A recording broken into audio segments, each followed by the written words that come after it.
Hi everyone, and welcome back to the PACE podcast, Setting the Pace. I am 𝗘𝗱𝗂𝗃𝗃, and I will be your host and moderator for today's conversation. This podcast is created by the Pacific Autism Center for Education, or as we call it, PACE, where our mission is to enhance the lives of people impacted by autism through innovation, exceptional education, and compassionate care. In each episode, we share real stories, practical tools, and voices from our community so families, educators, and caregivers feel a little more informed, a little more supported, and a little less alone. Today, I'm joined by a very special guest, Iris Young. Iris is a lead occupational therapist at PACE, a licensed occupational therapist, and she is also sensory integration certified. She brings deep expertise in supporting individuals with autism through sensory based and functional approaches. These help students engage more comfortably and confidently in their daily environments. Today's conversation focuses on understanding sensory needs, regulation, and how occupational therapy supports students with autism in meaningful everyday ways.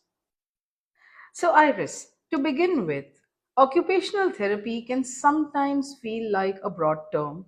In the context of autism, how does OT play a role in supporting students through their school day? So occupational therapy helps students work on a lot of different skills that they need throughout their school day. We work on gross motor skills, we work on fine motor skills, we also work on self-care skills like those ADLs or activities of daily living, and we also support the students' participation in their classroom and vocational skills as well. Awesome. And as OT becomes part of a student's routine, sensory processing often comes into focus. How do sensory differences typically show up for students with autism, whether it's in a classroom setting or a daily setting?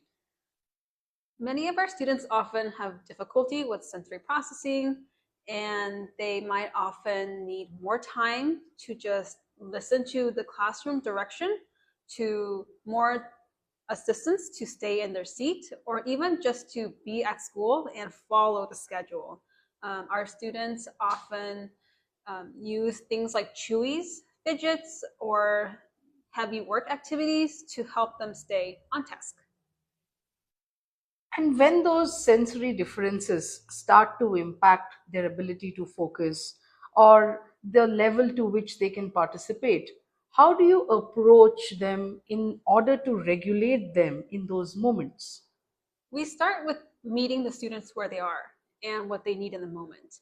And we also look at regulating those sensory needs, providing what they need in order to be calm, in order to sit in their seat, or even to participate in their classroom schedule.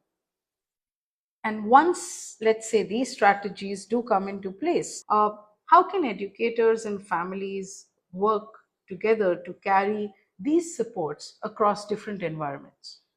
We often hold trainings for families and caregivers to make sure we have the consistency. So if we're finding that something works at school and a strategy works at school, we try to carry it home as well, so that the parents can also use the same strategy to help their child. Uh, a lot of times these trainings look like meetings with the parents. We often bring home materials and provide visuals as well, so that the parents have actual materials to use with their child. I want to know that before we wrap up, since you have worked with students with autism across different ages for a really long time, what is the one key mindset or a takeaway that you would want us, especially our listeners, to hold on to when supporting their child's sensory needs as they progress through the time? The first thing is to just be patient with them. These students often are just having a difficult time, and they're not doing this in a purposeful way. They're not doing it to do that, but they're just genuinely experiencing difficulty in being calm. So a lot of times we just start with things like taking a deep breath or 10 deep breaths so that we can all be calm together. Wow, I'm sure that is something which is a key takeaway even for me as well in challenging situation. This is something that I can immediately apply. So thank you for sharing your insights and helping us better understand how sensory support plays such a vital role in student well-being and learning. For all our listeners, if you would like to learn more about PACE, please visit us at pacificautism.org. You could also follow us on our social media handles for updates on new episodes as well as resources. Thank you so much for listening to Setting the Pace. We are glad you're here and we hope you'll join us for the rest of this journey. Signing out. See you later.